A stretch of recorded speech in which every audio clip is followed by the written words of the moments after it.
Hello, hello, hello. I am Foster, also known as Autopilot. I'm glad that Sandy's going to get some more nicknames. I can't wait. Sandy Kate, man. I know a lot of producers, if you want to start doing music too, we'll get you out there. I think it's a whole new market for elderly white women to start doing hip hop. We could,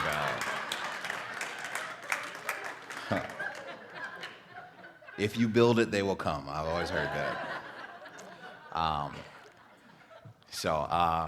I'm excited to be here. I thank you guys for the invitation. I wanted to come last year, but we all experienced the pandemic together.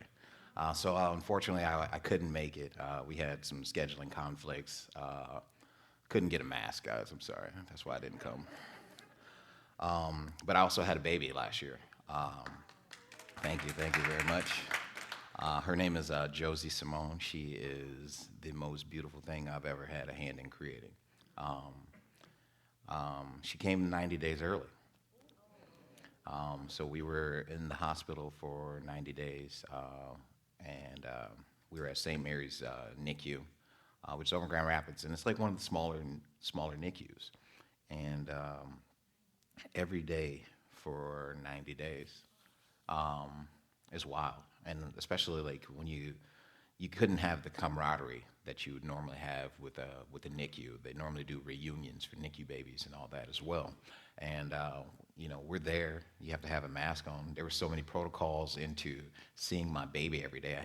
I had like 13 people I had to see before I could see my kid every day, and then 13 more before I could leave the hospital, right? Because like you got to sanitize. They got to check your temperature. They're looking at you and like, bro, you got a temperature? You got a cough? Anything? And then, people looking at you weird if you coughed in the elevator. All of a sudden, everybody got back to the end, and so there was a lot of that, and I definitely think it made me a more patient person. Um, there are times when I want to just be like, man, if you don't get out of my face, man, well, the smile's gonna go away. But I'm happy for it. I'm happy she's still here. The journey has definitely made me more appreciative. Um, so, a little bit about me. Grew up in Muskegon. I was born in Detroit. Went to school in Muskegon. I've spent all my time up and down 96 between Muskegon and Detroit. If somebody tells me where they're from, I can usually guess the exit. Um, and, you know, Writing is what got me here in front of you guys. I had two teachers. One was named Miss Rop. I don't see her in here, but I still talk bad about her anyway. She's about this tall. She looked like a squirrel. And she didn't really push me into writing, right? She didn't hype me up the way that she could have. But then I had a teacher that did. His name was Robert Gibner, one of the most amazing teachers. He pushed me. He told me, "Man, you can be an excellent writer one day." So between the two of them, I'm here now in front of you. I'm happy for that. And let me go into some poems. Um, I talked about my baby girl, so I'll give you a poem about her. And I don't know if you remember Robin Williams in the movie Hook, but he was like, "Yo, man, his kid was the one that made him fly, right? That was the happy thought. That is my happy thought. It's like thinking about Josie, man. She's thriving. She is terrorizing everything. I called her the other day. I was like, man, that is my terrorist sunshine right there. Um, and Man, gets my heart moving every time. Um, Baby girl, are you gonna call me dad? G, Foster, father, papa, paw, daddy, pops, pop, pop. Baby girl, call me yours. Call me anytime. Call me anything except for absent. You, Josie Simone, are my miracle. Everything about you is exceptional. I don't care who notices my bias. It's in my smile. I wear it proudly. It's in my eyes as I stare at you. It's magnified by the tears I shed seeing you every day, not in the NICU. I can admit that I cry every day, especially when I see your keloids from all the needles that touch you, that continue to touch you. I hold back from swinging on doctors and nurses that make you cry only because I think they are trying to help you. Heck yeah, I wear my heart on my sleeve, and it's decorated like the tattoo I have in your name. The sleeve on these arms wrap you in love every day. It's been less than 5 that I haven't seen you, nick you and all. Baby girl, you have a smile that the universe made. People space out when you share it. The sun competes with your eyes. I can never tell which one is brighter. When you were born, you screamed, but it was more like a squick, your nickname that I call you, a squeak, the nickname that I call you. You have weird toes, but they're pretty. You have one curl, but it's beautiful. You have stinky poops, like you're gonna make your father puke kind of poops. You make duck lips and a surprised face when you have to poop, and sometimes when you pee, I think that you're trying to get me. You smear food and your bottle all over me, and I don't understand when I have 50 burp coughs. You hate needles, and amoxicillin makes you projectile vomit. We learned that one very, very hard. The way it happened, like they give you that little syringe, and then like you put it in, and like, she's like, oh, okay. And that happened every time for probably like the whole week, and then she ended up having to get a shot. So we had to learn that the hard way. That wasn't in the parental manual. You also look like a rotisserie chicken at birth. You always lay your head close to my irregular heartbeat. You were 1 pound, 8.9 ounces, and you had to go under the blue light. Baby girl, since the beginning, you've been rare. See, I named you after my grandfather, but you are your own entity. You came into this world 3 months early, but on time, fighting. You made bad days a small problem. You left the NICU and came home to a parade. You got my family talking again. You got me to quit smoking. You made a grandma get her license again. You made Stella a big sister. She can get you to smile. You made your mother have 2 girls. She can make you laugh out loud. Sometimes I get jealous because I am the funnier parent. See, you turned my sister into an aunt. You make my mother call every day to check on you, baby girl. You are life-changing.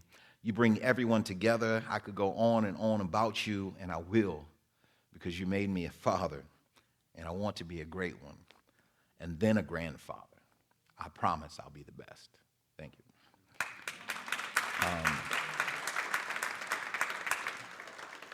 I talk a lot about family. And I talk a lot about race relations.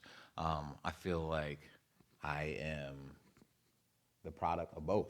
I grew up in Muskegon and Detroit, and in Detroit, I grew up on the east side. The place is called Chandler Park, right in the area where I grew up at, and it's known for being a hard place. Some of the best individuals that I know is from that area. I'm still friends with them to this day that I met when I was a kid playing in Detroit. I still have friends in Muskegon to this day. I can just call people that I went to elementary school right now from my cell phone, and like I realized like a lot of people burn bridges, and I've always tried to be a connecting bridge. And the other thing I love is the truth. So when I write about race relations or family, I always try to write about the truth. This next piece is called Rope-a-Dope, and it's one of the truths that I learned growing up, and that's still here with us today. Blue, black, and red, purple. Blue, black, and red, purple bruises form together in a symmetrical pattern like picnic blanket squares. Dark, darker, dark, then darker. I'm remembering things resembling your childhood scissors. The colors cut deeply into the next skin. The rope that burned left way more than 3 degrees. Ain't no telling how many of us could have been doctors. The noose that sealed the carcass like a bow on your favorite nigga, a silenced one, the next dead one. The rope that burned left trauma, left regret, taught fear, instilled it into your next of kin. Did the dirty demons work to perfection, stole life, took from families, friends, and communities. Gave back to nature, though, these brown, shook, bleeding shells already watered from the tears of the recently deceased or the mournful. Grave or garden, we ain't never been turnips unless it's missing. See, the rope tied together all the years of torture, hate binds together a long history of strange fruit. They paraded us, marched us to graves, got us above the cities like Batman's signal, got us in the trees like a stick up. They bred us, big gamed us like trophies, hunted us for sport. Different beautiful hues glowing from the torches they carried, probably during the most grandiose, cascading colored cloud ballet of sunset that you will never forget. Your last. It's like God's looking right at you just for a second, and if you're careful, you can look right back and then realize, forget Ricky Fitz and whoever's American beauty or dream this is. They hung us like chandeliers until our light no longer shined. They tilled us, and then tilled us imminently into the soil, worked us to the bone. If you think about it, their actions put us back into the same boat. Speaking of boats, where are your slave ships? Your history books like to brag and boast. How is you quiet now, not showboating? Those same ropes that hoisted sails, family crests, company banners, Confederate flags, hatred helps lift your flammable crosses. It's crazy to think that ropes back in the day was made of hemp, still hanging us. 25 to life in us, charging us for being us, rope-a-doping us. Thank you. But that piece is kind of crazy, seeing like, they're calling it the green gold rush now. And then still like there's only one minority cannabis business that's about to be in Grand Rapids. I'm not even sure of Muskegon or of Grand Haven or anything that's going around, but there's still so many people in prison from a medicinal plant. And, am I a huge proponent of it? No, but is there a difference between right and wrong? Always. So we need to be on the right side of history going forward when it comes to hemp, marijuana, anything like that. Just want us to get on the other side of it. So I'm gonna do two more pieces for you guys. This one is called Actor, and it's about, I like to talk a lot about family and the truth. This is my cousin in Chicago. He was a drug dealer, and I knew that, but I still looked at him as my family. And here's this piece about him. I never asked him his part. It was typical of the typecasted black male character, and this role never got an Oscar, only underpaid individuals to poorly perform landscaping duties in between the headstones. I visited him once while he was in college. He gave me my first pair of Jordans and a bunch of worn once fly designer clothes and $400 for counting 20,000 in singles. The thing about drugs is that they always create something, right? A hero and an enemy, a worse neighborhood or a way out, a car wash or an empire, the stockholders or an inmate, a dead relative, a broken relationship, a single parent, a grieving family, a son you could count on, a placeholder for a bullet, always a demand where there's a supply, a buyer and a seller, a pusher and a user, the war on drugs, a 20-year war in Afghanistan, the billionaire Sackler family. But where I'm from, where my cousin was from, cocaine, heroin, and guns didn't grow nor magically manufacture. They don't have commercials saying, just ask your doctor if this product will work for you. See, the difference between Busted Magazine's Mug of the Week and Forbes' Businessman of the Year is the attorney fees. A new booming economy slapping the faces of those behind bars for the same thing, but I never judged the cover. This book, so full of life and mistakes, joy, hard breaks, jail stays. So what, he was the street type. To me, he was the cornerstone, the fundamental piece that no matter the circumstance, he always belonged. See, I've never seen someone take fractions like those quarters, make them whole, ounces to pounds. When I saw my cousin, mathematician and magician were interchangeable. I just wish this book and this role and character didn't end like most drug tales do, in death with an unsolved murder and someone else being a character that only awards them dirt being thrown on top of them and a headstone that says gone too soon. I wish this book said that I got my cousin to change his ways, that I turned his ill-gotten gains into a way out, instead of his cousin read a beautiful poem at his funeral. Thank you. How am I doing on time? Good? Yeah. So I'm gonna do a heavy one, and then I'm gonna do a light one. This heavy one is called Children's Book, and it will actually be a book in the next couple months. I'm trying to get everything out when I turn 40 before the midlife crisis sets in, um, because I decided to wait until I was almost 40 to have my first kid. And nobody told me about the teething and the diapers, how they go together. And yeah, man, a lot of you guys are liars when it comes to parenthood. Um, you're like, oh, it'll be great, man. Like a lot of times we say, man, you're lucky, you cute. I always tell my baby, I'm like, I'm getting in shape just enough to give you a roundhouse later on in life. I can get my leg pretty high now. But this piece is called Children's Book. It took a while. Like writing is very therapeutic. It is not therapy by any means. Please go see a professional licensed therapist. But writing is very therapeutic. I always consider writing a mirror. If you want to know how you're doing, write about how bad you're doing, and then put a date on it. And then a week from now, you can look back and see if you're still feeling that same way. A month, a year, a decade. Like when you go back to writing, that is exactly how you were feeling at the time. So if you want to see your growth, write it down. You want to see your failures, write it down. You can see it and be like, oh man, here's a checklist. You didn't do anything on your checklist. So, but even when you talk about family and friends, like, write it down, because then you can see how far you've come. And this piece always lets me know how far I've come.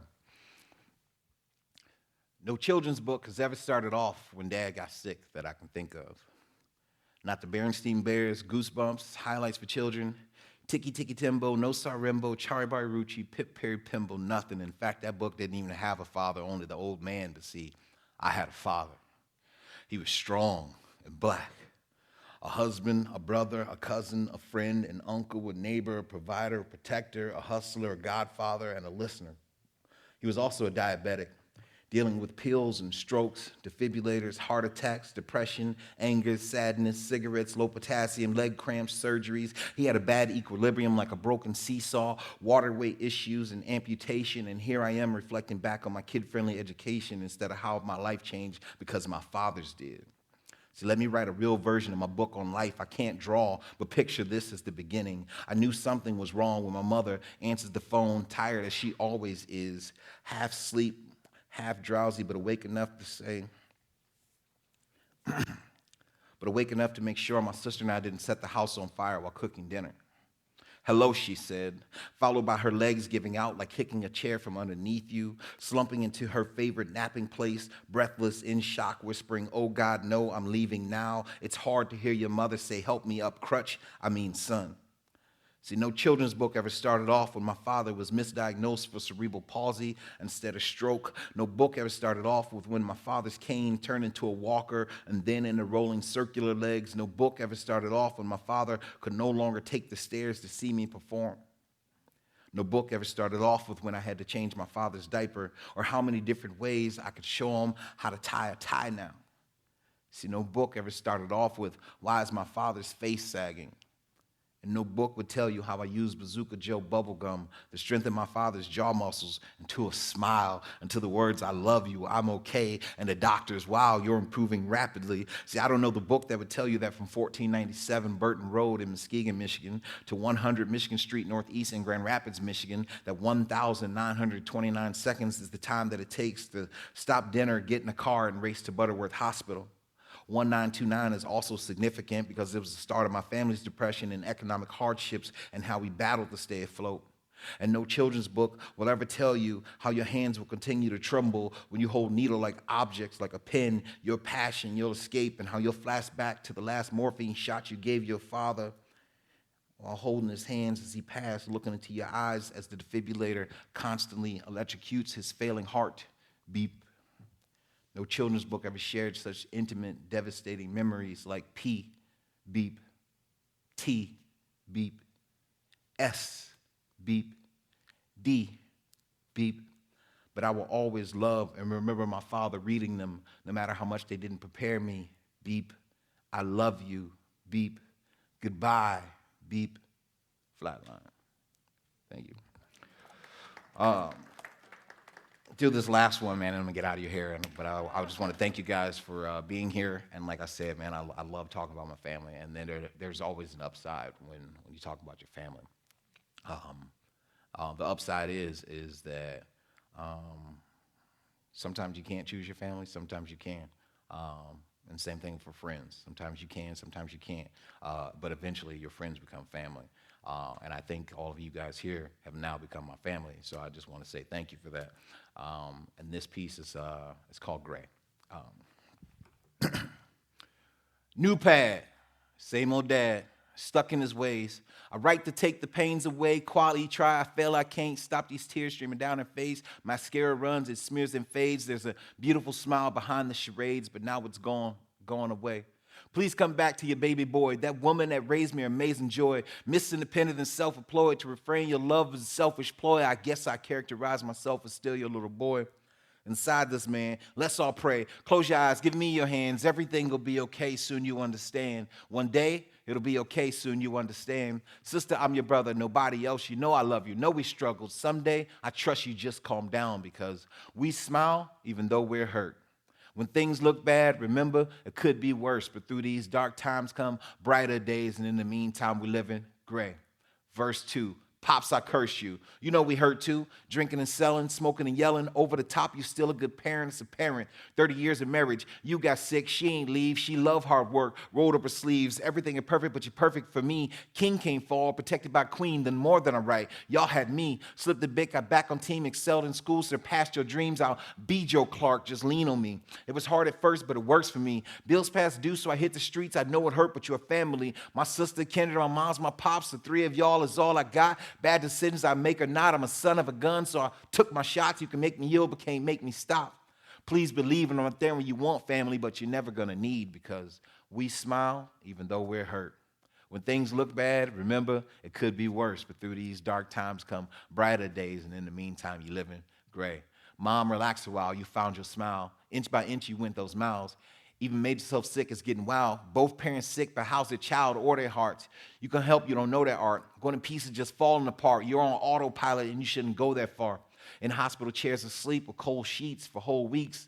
Stomach can't eat all those cold meats. Now your whole soul done going weak. Then you start to see that glimpse of HOPE in the sense of, we are a family. If one of us is hurt, then we all bleed. And the opposite is true when the situation improves. And that prayer you said is making God look cool. And you thank him again because the dark cloud have been removed. But the family is stronger now because of you. And that messed up gray is replaced with a sky blue. And the sunshine is smooth. To C3 and this community, that was for you. Thank you very much.